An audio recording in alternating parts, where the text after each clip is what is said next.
Pertarungan antara Valhalla dan Tokyo Manji telah berakhir. Akhirnya pertemuan geng Tokyo Manji dimulai. Terlihat Kisaki Teta masih ada di Tokyo Manji. Lalu ada juga Hanma Suji yang ikut dalam pertemuan Tokyo Manji. Ada apakah sebenarnya dalam pertemuan ini? Nah, di video kali ini kita akan membahas ceritanya yang akan ada di anime Tokyo Revenger episode ke-24. So, langsung saja kita masuk ke pembahasan. Let's check it out.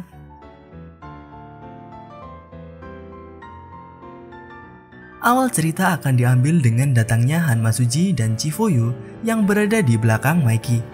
Semuanya terheran-heran karena petinggi Valhalla yaitu Hanma Suji berada di pertemuan Tokyo Manji. Sedangkan Takemichi masih penasaran dengan apa yang ingin dibicarakan oleh Maiki kepada dirinya. Maiki kemudian menjelaskan mengenai pertarungan yang melibatkan 150 orang dari geng Tokyo Manji dan 300 orang dari geng Valhalla. Dan Maiki menyerahkan kepada Hanma sang wakil dari Valhalla untuk berbicara. Hanma Suji kemudian berbicara bahwa Valhalla sebenarnya tidak memiliki pemimpin. Dan dengan kekalahan dari Valhalla, Valhalla saat ini akan bergabung dengan Tokyo Manji. Mengingat anggota Valhalla berjumlah 300 orang, semuanya berteriak kegirangan karena saat ini Tokyo Manji menjadi sangat besar dengan jumlah anggota 450 lebih. Sedangkan Takemichi kebingungan mengenai apa yang sedang terjadi ketika mendengar hal tersebut. Dan ternyata tidak berhenti di sini saja. Hanma Suji tiba-tiba mengatakan bahwa ada seseorang yang membantu menghubungkan Valhalla dengan Tokyo Manji. Dan dia adalah Kisaki Teta. Akhirnya kebingungan Takemichi terjawab dan juga kata-kata dari Baji sebelum kematiannya bahwa Kisaki Teta adalah sang musuh. Takemichi saat ini merasa telah gagal. Walaupun sudah merubah masa depan, Kisaki Teta berada satu langkah di depan Takemichi. Kemudian Maiki masih memiliki satu topik pembicaraan lagi di pertemuan kali ini. Tentu saja itu ada hubungannya dengan Chifuyu yang juga berada di belakang Maiki. Dalam pertarungan sebelumnya, Tokyo Manji kehilangan sosok Baji Keisuke, kapten divisi pertama. Dan Maiki menyerahkan kepada Chifuyu untuk berbicara mengenai hal tersebut. Chifuyu ternyata berpikir untuk meninggalkan Tokyo Manji. Namun Maiki menghentikan Chifuyu dengan mengatakan apakah Chifuyu mau menghapus hubungan dari divisi pertama. Dan kata-kata Maiki tersebut membuat Chifuyu tetap bertahan. Namun untuk memimpin divisi pertama adalah hal yang berat bagi Chifuyu. Chifuyu dan Maiki berbicara mengenai hal ini dan mencapai keputusan. Chifuyu akan menyebutkan satu nama yang akan ia ikuti dan akan menjadi pemimpin dari divisi pertama menggantikan Baji Keisuke.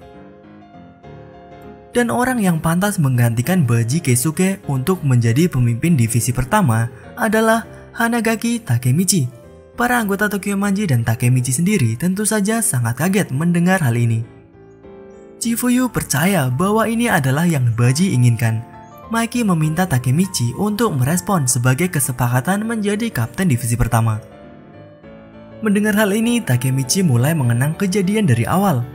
Dari kematian Akun, Hina, dan keputusannya ingin menjadi pemimpin Tokyo Manji. Ini adalah titik awalnya, Takemichi masih bisa merubah Tokyo Manji.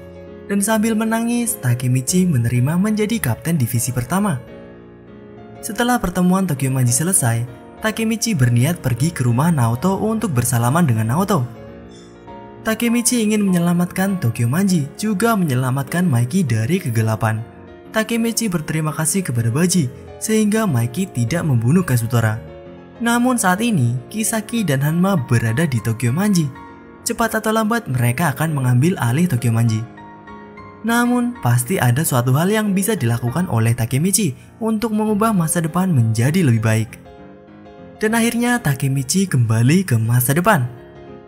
Walaupun saat ini musuh terbesarnya sudah berada di Tokyo Manji, Takemichi tidak akan menyerah untuk mengubah masa depan. Takemichi akhirnya berada di masa depan. Terlihat keadaan sekitar Takemichi. Takemichi saat ini berada di tempat biasanya dia bekerja. Pada tanggal 18 November 2017, Takemichi berpikir saat ini dia berada di tempat kerja dan manajer yang sama. Namun ternyata itu tidak. Kali ini Takemichi lah pemilik tokonya. Pakaian Takemichi juga terlihat mewah. Model rambutnya terlihat berbeda, lalu aksesoris yang dipakai oleh Takemichi seperti jam dan tasnya juga terlihat mahal. Tak hanya sampai di sini saja. Di luar toko, Takemichi sudah disambut oleh seseorang. Takemichi bertanya-tanya kemana mereka akan pergi. Ternyata kepergian Takemichi adalah ke tempatnya, dan ini juga atas perintah Takemichi. Takemichi merasa bingung dan ingin menelpon Naoto. Namun di masa ini, Takemichi tidak memiliki nomor telepon dari Naoto. Dan sesampainya di tempat tujuan, banyak orang-orang mengerikan yang menundukkan kepala kepada Takemichi. Mereka adalah bawahan Takemichi di masa depan. Ternyata diketahui, orang yang menjemput Takemichi adalah Yamagishi di masa depan. Kemudian ada juga Makoto dan Takuya juga ikut menjadi bawahan Takemichi. Namun Akun tidak ada. Takemichi kemudian diantar masuk ke gedung besar oleh Makoto dan Takuya. Dan Takuya mengatakan bahwa wakil petinggi sudah menunggu Takemichi di dalam. Dan di dalam gedung dan ruangan yang dituju, ternyata Chifuyu lah yang telah menunggu Takemichi. Chifuyu masa depan terlihat memiliki rambut berwarna hitam dengan model rambut lamanya. Chifuyu mengatakan bahwa mereka saat ini harus pergi ke pertemuan para petinggi. Takemichi masih bingung dan menanyakan pertemuan petinggi siapa. Dan tentu saja itu adalah Takemichi. Ini adalah Tokyo Manji di masa depan. Geng motor anak remaja yang dulunya hanya kenal bertarung saja, saat ini menjadi sebuah grup yang sangat besar. Dan Takemichi berada di dalamnya. Takemichi sekarang adalah salah satu dari Saiko Kanbu Tokyo Manji Kai, atau top admin geng Tokyo Manji. Tidak hanya menjadi kapten divisi pertama saja, melainkan di masa depannya, Takemichi ikut menjadi bagian dari petinggi Tokyo Manji.